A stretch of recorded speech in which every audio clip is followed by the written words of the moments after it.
আসসালামু আলাইকুম। আশা করি সকলে আল্লাহর রহমতে খুব ভালো আছেন। আমিও আপনাদের দোয়ায় খুব ভালো আছি। পূর্বের ধারাবাহিকতায় আজকে আমরা কিছু অ্যাডজাস্টিং এন্ট্রি সম্পর্কে আরো জানবো। আমরা দুই একটা ক্লাসে আরো অ্যাডজাস্টিং এন্ট্রি সম্পর্কে জানবো। এটা খুব ভালোভাবে আমাদের জানতে হবে। তারপরে আমরা ওয়ার্কশিট এবং অন্যান্য যাবতীয় পরবর্তী যে ধাপগুলো আছে সেগুলোতে যাওয়ার চেষ্টা করব। আসুন আমরা দুই একটা আজকে এন্ট্রি দেখে নিই। আজকে আমরা আনআর্নড সার্ভিস রেভিনিউ যে বিষয়টা, এটা নিয়ে অনেকের মধ্যে বিভিন্ন ধরনের কনফিউশন থাকে, সেইগুলো আজকে আমরা দূর করার চেষ্টা করব। আসুন দেখা যাক। আনআর্নড সার্ভিস রেভিনিউ,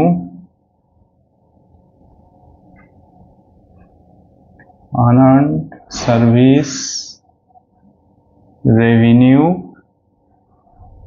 আসলে আনআর্নড সার্ভিস রেভিনিউ এটা হচ্ছে একটা দায়, একটা লায়াবিলিটি।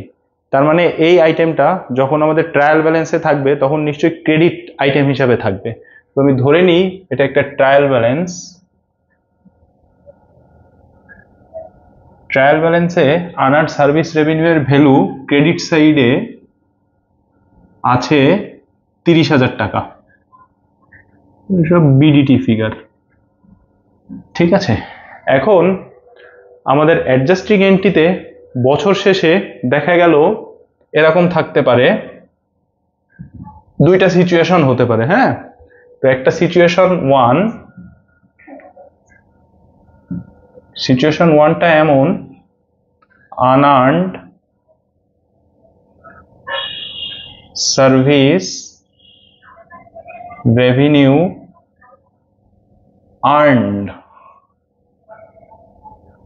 আর্নড হয়ে গেছে বিডিটি 20,000, অর্থাৎ 30,000 টাকা আমার দায় হিসাবে শো করতেছে ট্রায়াল ব্যালেন্সে, কিন্তু আমাদের নির্দিষ্ট সময়ান্তে বা বছর শেষে সিচুয়েশন ওয়ানে দেখা যাচ্ছে যে আনআর্নড সার্ভিস রেভিনিউ আর্নড হয়ে গেছে 20,000 পরিমাণ আমার আয় হিসাবে হয়ে গেছে। তাহলে আমার কি হলো, লায়াবিলিটি এখন আমার 20,000 পরিমাণ কমে যাবে।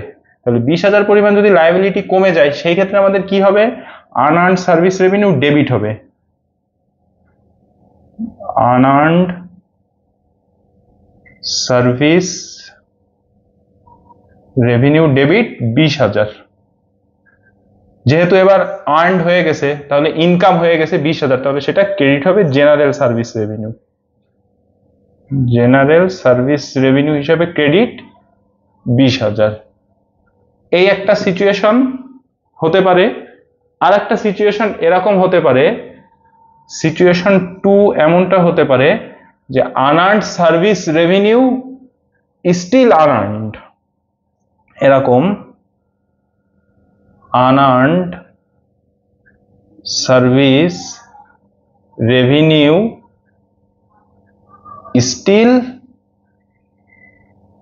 Unearned BDT 10,000।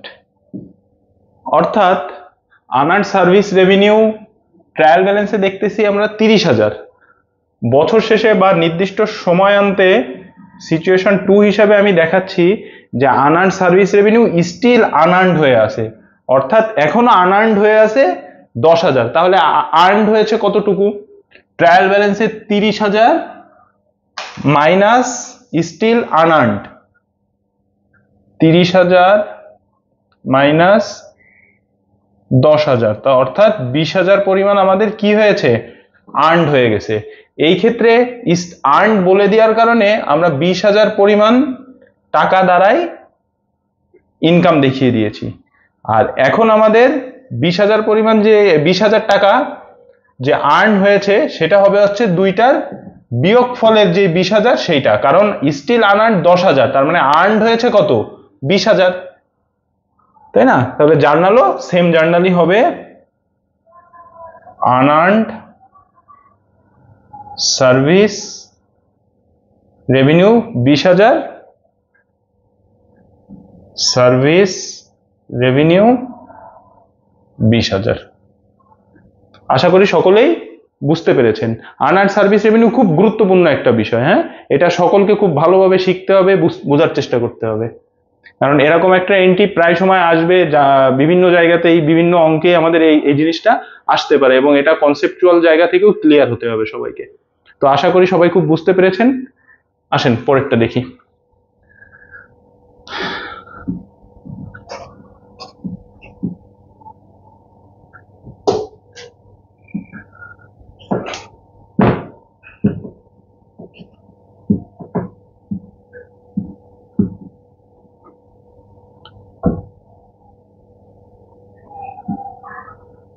আনার সার্ভিস রেভিনিউ এর জিনিসগুলো আসলেই একটু ক্রিটিক্যাল। হ্যাঁ, তো আসেন দেখি একটা জেনারেল জার্নালে আমরা দেখে আসি কিভাবে আনার সার্ভিস রেভিনিউটা আসলে আসে।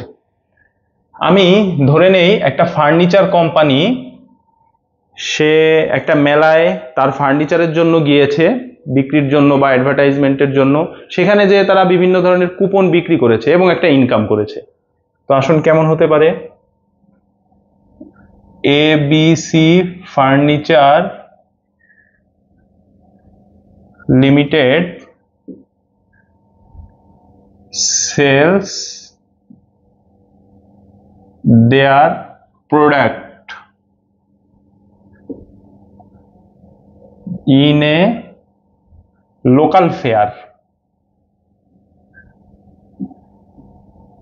and earned additional money BDT 50,000 by selling coupon. এই ক্ষেত্রে কি হলো, একটি ফার্নিচার কোম্পানি তাদের প্রোডাক্ট বিক্রির জন্য একটা লোকাল মেলাতে গিয়েছে, কিন্তু তারা এডিশনালি একটা কুপন বিক্রি করতেছে। কি বিক্রি করতেছে?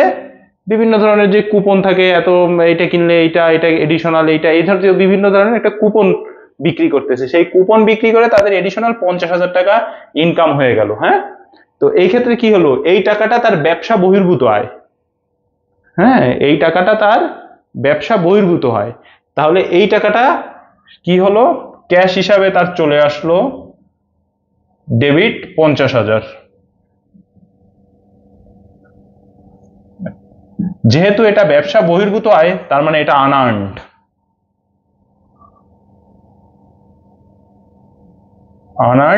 রেভিনিউ, ক্রেডিট হিসাবে 50,000। এটা একটি জেনারেল জার্নাল, এটাও অনেকে বুঝতে পারে না। হ্যাঁ, তাহলে ব্যবসা বহির্ভূত যদি কোনো আয় হয়ে থাকে, সেটাও এক প্রকার আমাদের আনআর্নড হিসাবে রিকগনাইজড করতে হবে।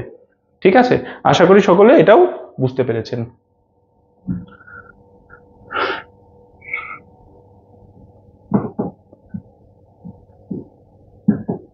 আনার বিষয়টা একটু জটিল, কিন্তু একবার বুঝতে পারলে তখন খুব সহজ লাগে। হ্যাঁ, তো আরেকটা দেওয়া যেতে পারে,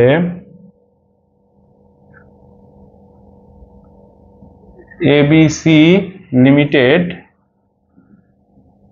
took a loan BDT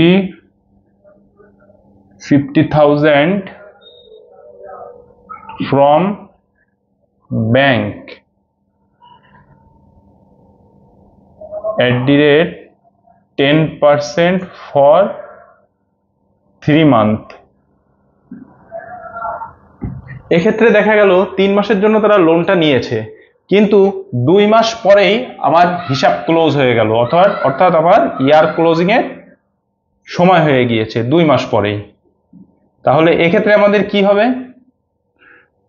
এই ক্ষেত্রে আমাদের 2 মাসের যে ইন্টারেস্টটা আছে সেটা আমার অ্যাডজাস্টিং এন্ট্রি হিসাবে রিকগনাইজ করতে হবে। এই ক্ষেত্রে কেমন হবে, আপনার ইন্টারেস্টটা দিতে হবে, তার মানে ইন্টারেস্ট এক্সপেন্সেস ডেবিট আর ইন্টারেস্ট পেয়াবল ক্রেডিট। অর্থাৎ এই বছরের সময়ের মধ্যে আমি 2 মাস পেয়েছি, তাহলে আমার এখানে 2 মাসের যে টাকাটা আসবে ইন্টারেস্ট, সেটাই রিকগনাইজড করতে হবে। যেমন 50,000 ইন্টু 10% গুণ 2 ভাগ 12। তাহলে কত আসে এখানে দেখি ক্যালকুলেটর করে, 5,000 ডিভাইডেড বাই 12 গুণ 2, অর্থাৎ 833 টাকা আমাকে অ্যাক্রু করতে হবে। 833 টাকা অ্যাক্রু করতে হলো। আশা করি সকলে এই অ্যাডজাস্টিং এন্ট্রিটাও বুঝতে পেরেছেন, এটাও খুব গুরুত্বপূর্ণ আমাদের। হ্যাঁ, তো আজকের মতো এ পর্যন্তই থাকুক। আগামী ক্লাসে আমরা প্রিপেইড রেন্ট এবং অন্যান্য আরও কিছু বিষয় নিয়ে, একটু জটিল জটিল যে বিষয়গুলো আছে সেইগুলো নিয়ে আলোচনা করব। ভালো থাকুন, আগামী ক্লাসে দেখা হচ্ছে। আসসালামু আলাইকুম।